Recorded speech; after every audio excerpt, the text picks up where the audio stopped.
So I thought I would make another video about how I feel and the challenges that I have with my emotions and my mental state.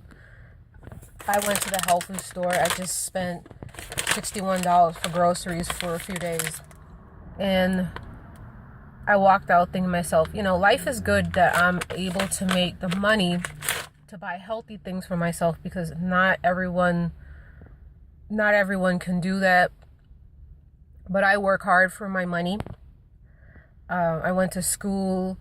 I busted my ass in LPN school to be able to afford the good life, which was the goal of my parents and why my mother came to this country in the first place, was so that she could have a better life and make a better life for her children. And why my father was the way he was. Anyway, that's another video. But I'm eating Super Eats kale and chia chips, chili lime. There's 5 grams of fiber and 5 grams of protein. And I was going to the gym, so I'm having that and some sparkling probiotic drink. Sometimes I wonder why I take care of myself when I feel the way that I feel, like this cloud of suicidal ideations that comes over me, and it becomes more periodic. I know that I've kept track of my feelings on a calendar, and it seems to be exactly timed with my moon cycle these days, and I become more sensitive to emotions and events and things like that. For instance, I know what the initial trigger of yesterday's situation was, and that was spending too much time on Facebook. And after not being on Facebook all that much for the last few days, I kind of had an epiphany about the media and things like that, and it was all because I thought about The Matrix, and what happened to be on that day was The Matrix. So I DVR'd it. I recorded it, and I watched it that day, and I just watched a little bit of it this morning, and I said I have to monitor myself and watch what I'm exposing myself to, because I'm a very, very sensitive person these days, and I feel that that's a result of all my spiritual workings and also my lack of spiritual workings.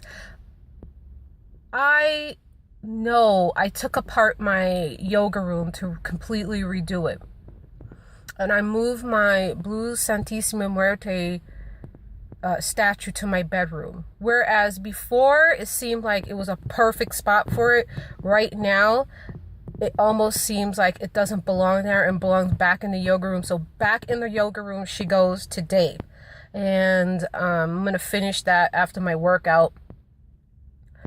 But what I was saying, why do I take care of myself when I feel the way that I do? I think it's because there's a kernel of hope within that has not been killed by years of abuse, bullying, self-harm, and the things that I have experienced and been exposed to. Maybe in later videos I'll get into each one. I mean, it's very hard to talk about these things, and I think that kind of perpetuates the things. So, and a lot of it's surrounded in this like hard shell of shame. So I'm on this journey. It's very unique, but I'm still here, and I'm going to have a very good workout. And I'm going to continue to take care of myself in keeping hope alive within. Knowing that the breakthrough is going to come eventually, in spite of what I feel. If I feel this way right now, I know that I need to step up my meditation, if nothing else. If I do nothing else, I know I can sit still and breathe in and breathe out as I did yesterday and send out metta to the people around me.